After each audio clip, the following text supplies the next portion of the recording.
care. I am Dr. Praveen Kadam, intern at JMC Gondia. या व्हिडिओमध्ये आपण नीट 2026 च्या काउन्सिलिंग प्रोसेससाठी लागणारे सर्वात इम्पॉर्टंट डॉक्युमेंट बद्दल माहिती घेणार आहोत. तर सर्वप्रथम तर तुम्ही आमच्या चॅनलवर नवीन असाल तर आमच्या चॅनलला नक्की सबस्क्राईब करा.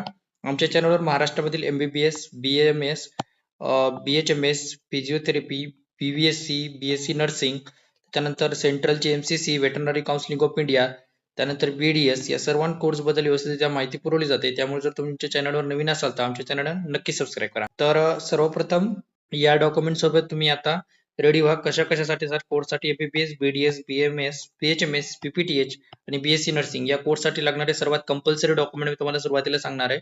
तर हे कंपल्सरी डॉक्युमेंट सोबत तुम्ही रेडी व्हा.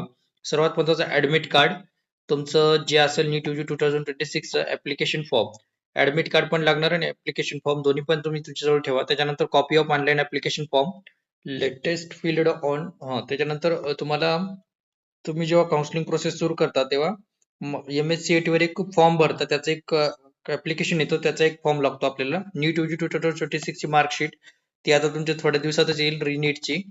ऍडमिट कार्ड पण तुमचं रिनीटचं असायला पाहिजे, त्याच्याकडे लक्ष असू द्या. Nationality certificate issued by district magistrate, तुमचं नॅशनॅलिटी सर्टिफिकेट हे एक इम्पॉर्टंट पॉइंट आहे.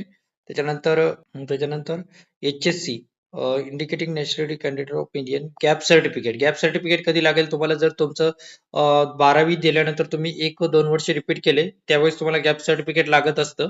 त्यानंतर डोमेसिल सर्टिफिकेट, तुम्ही महाराष्ट्राचे रहिवासी आहे याचं एक सर्टिफिकेट लागतं किंवा Indian resident. HSC equivalent examination marksheet लागते, SSC साठी लागते.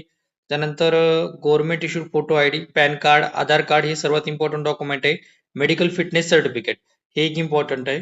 आणि इन्कम सर्टिफिकेट हे कशासाठी लागतं, स्कॉलरशिप साठी लागतं तुम्हाला. इन्कम सर्टिफिकेट पण काढून घ्या. मेडिकल फिटनेस सर्टिफिकेट जर तुम्ही कोणत्या कोर्ससाठी काउन्सिलिंग करता त्यानुसार आहे. समजा तुम्ही MBBS साठी करत असाल तर MBBS चा असू द्या. त्याच्यानंतर तुम्ही बाकी कोर्स साठी करत असाल तर MBBS प्लस त्या कोर्सचे जे डॉक्टर्स आहेत त्या कोर्सच्या डॉक्टरचं पण ठेवा, जसं की BMS असू द्या, BHMS असू द्या, BDS असू द्या. या कोर्सचं जर तुम्ही करत असाल तर या कोर्सचं पण तुमच्या सोबत एक असू द्या. कारण कसं माहितीये का, कोणकोणत्या कॉलेजला तुम्हाला त्या कोर्सचे मेडिकल फिटनेस सर्टिफिकेट मागतात, त्यामुळे ते दोन्ही कंबाईन करून घ्या. ते कसं काढायचं आणि एक्झर फॉर्म काय याबद्दल तुम्हाला डाऊट असेल तर तुम्ही माझ्याशी संपर्क साधू शकता. यानंतर इन्कम सर्टिफिकेट हे इम्पॉर्टंट आहे, हे स्कॉलरशिप साठी लागतं. त्यानंतर कंपल्सरी डॉक्युमेंट कोणकोणते बघा, स्टुडंट आणि पॅरेंटचं आधार कार्ड आणि पॅन कार्ड लागतं तुम्हाला कोणत्या पण कॉलेजला गेले. त्यानंतर स्टुडंट वोटर आयडी तुमची एक इम्पॉर्टंट आहे. त्याच्यानंतर बँक अकाउंट ऑफ स्टुडंट सर्वात महत्वाचं आहे, बँक अकाउंट असणं तुमचं गरज आहे. आणि त्या बँक अकाउंटला मोबाईल नंबर आणि बँक अकाउंट हे दोघं पण लिंक असलेले पाहिजेत.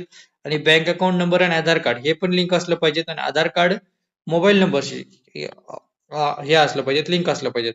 त्यामुळे तुमचं आधार कार्ड एकदा नक्की अपडेट करून घ्या. म्हणजे तुमचं कसं माहितीये का, आधार कार्डला बँक अकाउंट लिंक असलं पाहिजे आणि आधार कार्डला मोबाईल नंबर पण लिंक असणं गरजेचं आहे. म्हणजे कसं माहितीये का, तुमचे स्कॉलरशिपचे जे काही तुमचे फॉर्म भरसाल का त्याचे सरळ सरळ SMS तुमच्या आधार कार्डशी लिंक असलेल्या मोबाईल नंबरवर येतात. त्यामुळे तुमचं आधार कार्ड लिंक असणं सर्वात इम्पॉर्टंट आहे.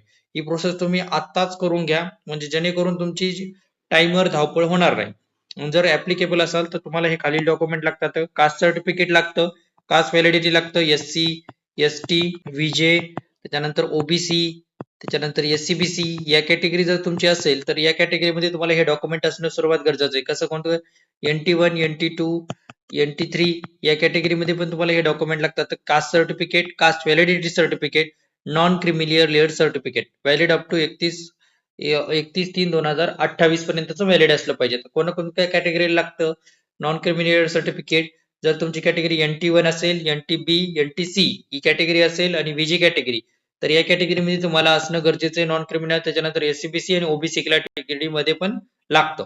आता डिफेन्स कॅटेगरीमध्ये कोणकोणतं, ज्याने डिफेन्स कॅटेगरीचे 3 सर्टिफिकेट आहेत. तर 3 सर्टिफिकेट का, डिफेन्स 1, डिफेन्स 2 आणि डिफेन्स 3. तर डिफेन्स 1 कॅटेगरी कोणाला भेटते, son and daughter of spouse of ex defence service personnel domicile in the state of Maharashtra. कोणतं, son and daughter and spouse of the ex defence service personnel. जर एखादा army मध्ये कर्मचारी होता, त्याचं हे झाले सध्या म्हणजे रिटायरमेंट झालेली, तर त्या आणि तो महाराष्ट्राचा रहिवासी आहे, त्याच्यामध्ये डिफेन्स 1 कॅटेगरीचं सर्टिफिकेट चालतं. त्यानंतर डिफेन्स 2 कॅटेगरी कोणाला चालते, son daughter of active defence service personnel domicile in the state of Maharashtra. सध्या तो आर्मी मध्ये काम करत आहे त्यामध्ये डिफेन्स 2 कॅटेगरीचं. डिफेन्स 3 कॅटेगरी कोणाला लागते? Son, daughter and spouse of active defence service personnel transfer to the Maharashtra state from outside of Maharashtra who is domestic state other than Maharashtra. Defence 3 कोणासाठी? जे सध्या महाराष्ट्राचे रहिवासी नाहीयेत, ते आर्मीमध्ये काम करत होते, पण सध्या त्यांचं महाराष्ट्रामध्ये ट्रान्सफर झालेले अदर स्टेटचे रहिवासी आहेत, त्या कंडिशनमध्ये डिफेन्स 3 लागतं. त्यांच्या मुलाची 11वी 12वी इथून झालेली पाहिजेत, म्हणजे महाराष्ट्रामधून. त्याच्यानंतर eligibility certificate of EWS category issued by approvement authority for state year 25-26. Eligibility EWS कॅटेगरीचं सर्टिफिकेट लागतं तुम्हाला 26-27 इयरचं. महाराष्ट्र कर्नाटक बॉर्डर, जे महाराष्ट्र कर्नाटकाच्या बॉर्डर जवळ राहतात त्यांनी एकदा तुमच्या तहसीलमध्ये जाऊन चौकशी करून घ्या की तुम्ही महाराष्ट्र कर्नाटक बॉर्डर मध्ये येता का. त्यांचं पण रिझर्वेशन राहतं 3%, तर त्यामध्ये तुम्हाला बेनिफिट भेटू शकतो. त्यानंतर hill area certificate. Hill area certificate कसं? तुम्ही जे तुम्ही तुमचे डोमेसाईल पाहिजे हिल एरियामध्ये, ते तुम्हाला कुठून करणार? तहसीलमधून करणार, किंवा तुमची 11वी किंवा 12वी ही झाली पाहिजे हिल एरियामध्ये. आणि महाराष्ट्र कर्नाटक बॉर्डर सर्टिफिकेटसाठी पण 11वी किंवा 12वी तुमची हिल एरियामधून झालेली पाहिजेत, तेव्हा तुम्हाला ते अप्रूव्ह होईल. त्यानंतर for person with disability candidate medical fitness certificate of authorise medical board, हे पण तुम्हाला गरजेचं आहे. सध्या पीडब्ल्यूडी सर्टिफिकेट काढणं तेवढं सोपं नाहीये, त्यामुळे एकदा व्यवस्थित त्याची चौकशी करून काढून घ्या. त्याच्यानंतर मायनॉरिटी कॅन्डिडेट मायनॉरिटी सर्टिफिकेट. कोणकोणते document supported religious minority. Religious जर मायनॉरिटी दाखवायची असेल तर कॅन्डिडेट कोणकोणते? Jain, Muslim, Christian. त्याच्यानंतर applicant belong to the Gujarati Sindhi minority, applicant belong to the Hindu linguistic minority, हे असे तुम्ही करून घ्या. त्याच्यानंतर ऑर्फन. ऑर्फन एक इम्पॉर्टंट आहे. Respective certificate for woman and child welfare department.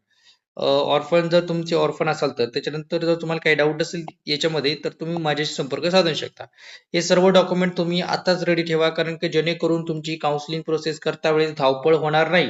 कारण की कसं आहे, टाइमवर जर तुमच्याजवळ हे डॉक्युमेंट नसतील तर तुमचा कॅटेगरी असेल आणि तुम्हाला जर तुमच्या कॅटेगरीचा तुम्हाला बेनिफिट होणार नाहीये, तुम्हाला ओपन मधून ऍडमिशन करावं लागेल. जर तुमच्याजवळ हे डॉक्युमेंट रेडी नसतील तर हे सर्व डॉक्युमेंट तुम्ही आत्ताच्या आत्ता रेडी करून ठेवायला सुरुवात करा. हे सर्व डॉक्युमेंट मी जे सुरुवातीला सांगितले होते, हे सर्व डॉक्युमेंट तुमचे कसे आहेत माहिती आहे का? कंपल्सरी डॉक्युमेंट आहे. ते तुम्हाला कोणती पण कॅटेगरी असू द्या करणंच आहेत. त्यानंतर हे कॅटेगरीनुसार हे 3 डॉक्युमेंट आहेत. त्याच्यानंतर जर तुमचं स्पेशल कॅट रिझर्वेशन असेल तर हे डॉक्युमेंट लागतात तुम्हाला. यानुसार तुमचे सर्व डॉक्युमेंट आताच रेडी करून ठेवा. आता चौकशी करून घ्या तुमच्या तहसीलमध्ये जाऊन की तुमचं गाव हिल एरियामध्ये येते की महाराष्ट्र कर्नाटक बॉर्डर मध्ये येत असेल तर हे सर्व चौकशी करून ते तुमचे डॉक्युमेंट आताच रेडी करून ठेवा, म्हणजे जेणेकरून तुमच्या काउन्सिलिंग प्रोसेसमध्ये धावपळ होणार नाहीये आणि व्यवस्थित तुमच्या ऍडमिशन प्रोसेसमध्ये काही प्रॉब्लेम येणार नाही. आणि सर्वात महत्वाचं तर हे डॉक्युमेंट. सर, बऱ्याच विद्यार्थ्यांच्याकडे कास्ट सर्टिफिकेट आहे पण कास्ट व्हॅलिडिटी सर्टिफिकेट नाहीये, तर त्यांनी लगेच कास्ट व्हॅलिडिटी सर्टिफिकेटला अप्लाय करा, जेणेकरून तुमचं 3 महिन्याच्या कालावधीमध्ये तुमचं ते कास्ट व्हॅलिडिटी सर्टिफिकेट येऊन जाईल आणि तुम्हाला ऍडमिशन प्रोसेसमध्ये काही प्रॉब्लेम येणार नाही. यामुळे कास्ट सर्टिफिकेट असण्यापेक्षा कास्ट व्हॅलिडिटी सर्टिफिकेट असणं खूप गरजेचं आहे, त्यामुळे लवकरात लवकर अप्लाय करा. यानंतर मी माझ्या कमेंट सेक्शन मध्ये एक फॉर्म टाकलेला आहे, गुगल फॉर्म आहे तो. त्यामध्ये तुम्ही तुमचे मार्क व हे मार्क भरू शकता, म्हणजे तुम्हाला जेणेकरून महाराष्ट्रामध्ये तुमची काय रँक आहे याबद्दल थोडक्यात आयडिया येऊन जाईल. किती विद्यार्थी तुमच्या वर आहेत, किती विद्यार्थी तुमच्या खाली आहेत, याच्या थोडक्यात आयडिया येऊन जाईल. मी त्याचा थोड्या दिवसातच त्याचा अपडेट देणार आहे, तर तुम्ही तो फॉर्म नक्की भरा, म्हणजे तुम्हाला जेणेकरून तुमचं महाराष्ट्रामध्ये काय रँक आहे कळून जाईल. या व्यतिरिक्त जर तुम्हाला काही डाऊट असेल तर तुम्ही माझ्याशी संपर्क साधू शकता. धन्यवाद.